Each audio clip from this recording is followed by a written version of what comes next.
Nii, täna teen veidikene tavatu video hakkama saamise kontekstis. See on see, et kuidas hakkama saada siis, kui näiteks ei jõua elektri eest maksta või elektrikatkestus on. Et minul sellise asja puhuks, kui elektrikatkestus tuleb või ma rändan ringi ja mul on voolu vaja, arveid me veel jõuame hetkel maksta, et on olemas siis selline vahva asi nagu akujaam. EcoFlow oma.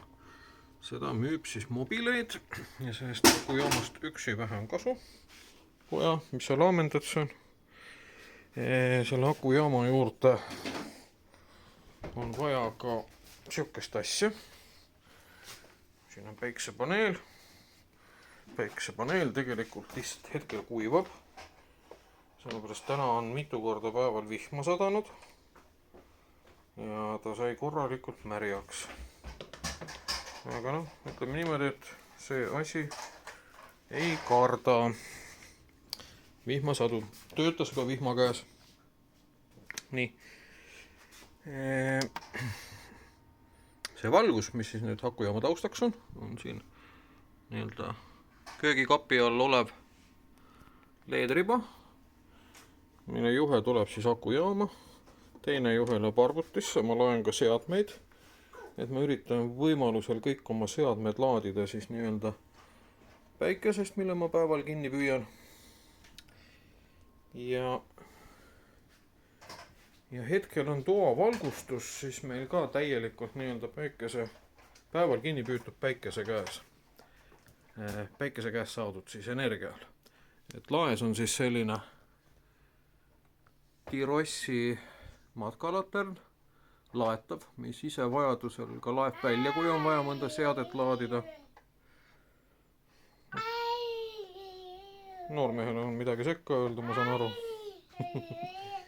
Ja see lööb meil nii-öelda täitsa kenasti toa valgeks, et on siuke, minu arust on piisav valgus. Või kuidas sina hindad? No raamatut ei loe, aga niisama nagu passiivseks tegemuseks on väga okei valgus. Okei, me ei täpsusta seda, mida me passiivselt teeme. Aga jah, et on laes. Siis täis on mul laetud ka mõned siuksed töölaternad ka samuti. Tirossi omad, see mulle eriti meeldib, põrutuse ja siuke, ma ei tea, kas ta nüüd sukeldumiseks sobib, aga ütleme, et tugevat vihma ta kindlasti ei karda. Et see suudab toa ikka vajadusel väga valgeks lüüa. See on samuti akuga laetav magnetiga, et siis nad ripuvad meil mõlemad siin lae küljes, et näiteks ütleme, et peaks see latern, mis siin praegu on, nii-öelda hakkama ära vajuma, et siis on alternatiivid olemas. Siia ma tegin mingist rohupurgist nii-öelda valgusajuti otsa. Muidu on see valgus, oi jumal, liiga karm siit. Et see on nagu selline plan B või siis kui on vaja näiteks õue peale minna pimedas. Et need Tirossi laternad on selles mõttes ka head, see ei suutnud välja laadida, aga nii-öelda see töölatern ja siis see, mis seal laes ripuvad, need laevad ka vajadusel välja. Ja siin on mul ka selline Tirossi siis laualamp, mis on minu arust veel eriti meeldiva valgusega. Siin videost ta ilmselt ei tule välja, aga tegelikult on see siuke nii-öelda kollakas valgus. Et kõik on samuti jälle laetav. Ja miks see laetav hea on? Nii, kohe näitan. Võtan selle laterna. Mul on siin laes vana vankriratas või on ka tõllaratas. Riputan sinna ja on kõik valge. Nii, nüüd te nägite ära, kui segamini mul laud on. Aga see on normaalne, see on minu kodu. Kui mulle meeldib, et laud on segamini, siis kui ma hästi tunnen, siis ongi see väga hea. Ega ma mingi korra armastaja ei ole. Aga et selles mõttes teeme ühe katse veel. Ma võtan korraks arvuti laadimise tagant ära. ja nüüd ta näitab mulle, et noh, sellise valgushulga tarbimise juures 19 tundi on mul köögis see valgus nii-öelda kindlustatud. Telefonis olevas äpist ma näeksin täpselt minuti pealt, kui kauaks, aga noh, ütleme niimoodi, et ilmselt me seda valgust kasutame siin täna köögis ehk veel võib-olla, ma ei oska öelda, kell on praegu 8:03, võib-olla kasutame seda veel maksimum paar tundi, siis läheme ära magama.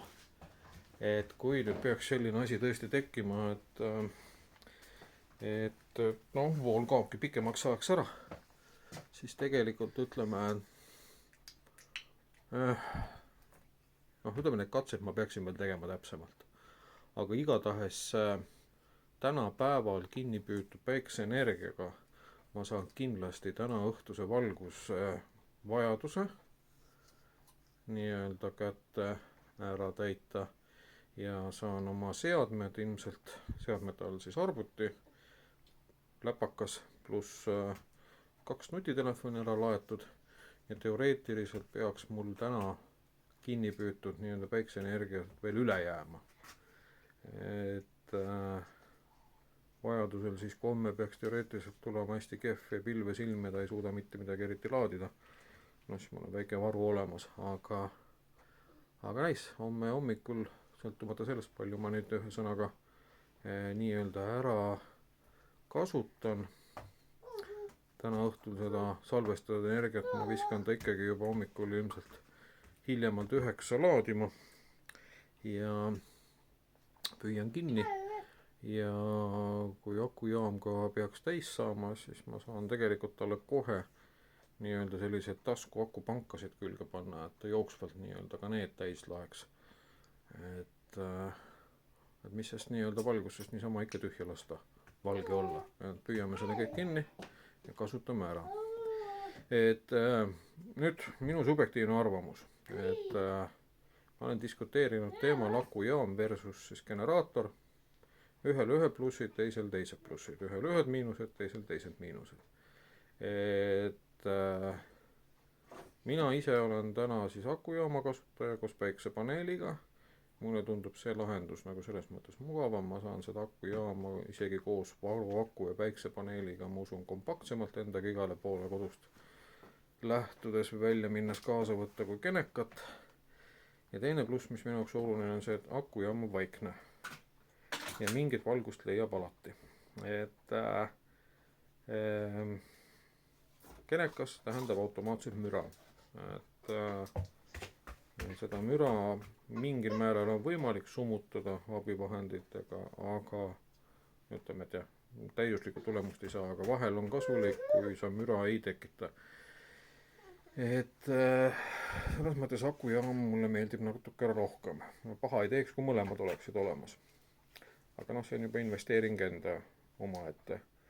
Et ses suhtes nagu jah, ütleme, kui nüüd peaks niisugune olukord tõesti tekkima, kui tõesti vool pikemaks ajaks ära kaob, siis see akujaam koos päiksepaneeliga tegelikult on täitsa reaalne lahendus selleks, et oma kodu üsnagi valge hoida. Et kui me nüüd veidike valgusega ka siin koonerdaks, siis see tähendaks energia kokkuhoidu.